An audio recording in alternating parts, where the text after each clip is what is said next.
Saudi Arabia, women may seldom be seen, but they're starting to be heard, especially when it comes to the country's guardianship system. Laws, heavily influenced by religious leaders, dictate that Saudi women can't study, can't work, can't travel, can't even open a bank account without permission from their guardians, their closest male relatives. It gives men a total control over women's lives, so they have no right to take any decisions regarding their own affairs. And its long-drawn criticism. A 2008 report from Human Rights Watch stated that Saudi Arabia's male guardianship of women and policies of sex segregation stop women from enjoying their basic rights. So what's your stance on that? Do you support the guardianship system or not? And do you think it's reasonable? And what can be done to Okay. You want the quick answer? And then the quick answer is I don't support it as it's practiced in Saudi Arabia. I believe that its intention was for the safety of women at a time. Remember the context in which the practice developed. Or just, actually, I don't think the current Saudi system was ever practiced in Islam. I think it's an innovation. But the reason why there was concern and caution about women going out alone at the time of the Prophet was because there was a war going on. And so it's totally reasonable. The application, as it is in Saudi Arabia, I think is overly restrictive. And I think at a minimum needs to be reformed, and I would not be averse to its being scrapped entirely. Well, in Saudi Arabia, I guess the system is based on religious and Islam. So we basically follow the Quran for whatever, for the workforce, for driving, for basically everything.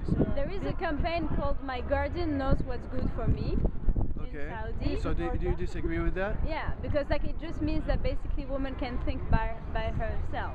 I mean, the guardian knows what's good for her, but she can't know by herself. It's not written anywhere in the Quran. I know it's not written in the Quran, but men don't agree is because they don't. Is because it's their problem. It's not like it's the way they think, and that's what needs to be changed. So what's your stance on the guardianship system and the workforce of women? I am with it and against it.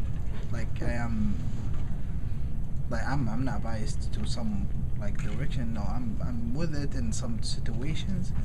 I'm against some situations. What would be a situation in which you support the guardianship system and a situation in which you wouldn't support the guardianship system? I am supporting it if the woman does not want to be controlled by a man. What is your opinion on the guardianship system in Saudi Arabia? For me personally, I think it's absolutely unnecessary. Right. There is no religious or political, aspect to this. It's purely cultural. And so, for me personally, because I come from a very liberal household, I don't really see the point in it. I've traveled alone since I was 12 years old, and I really do believe that, I don't need a male in my life to do anything for me. I'm a strong, independent woman, and I can do whatever I need to do.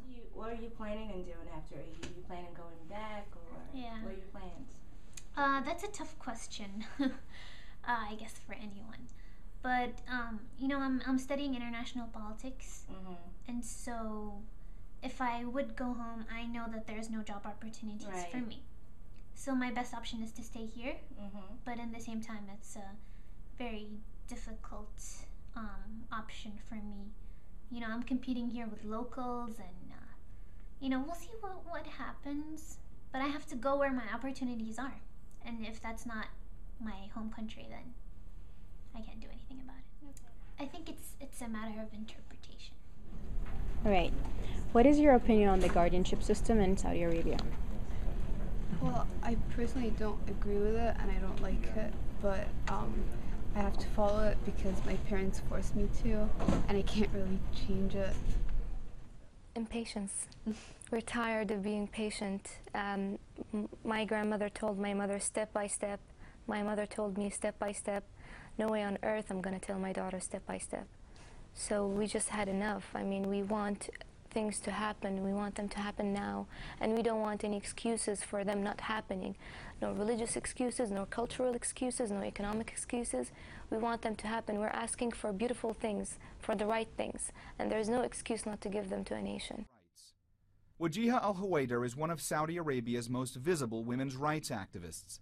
She's doing all she can to make sure the guardianship system comes to an end.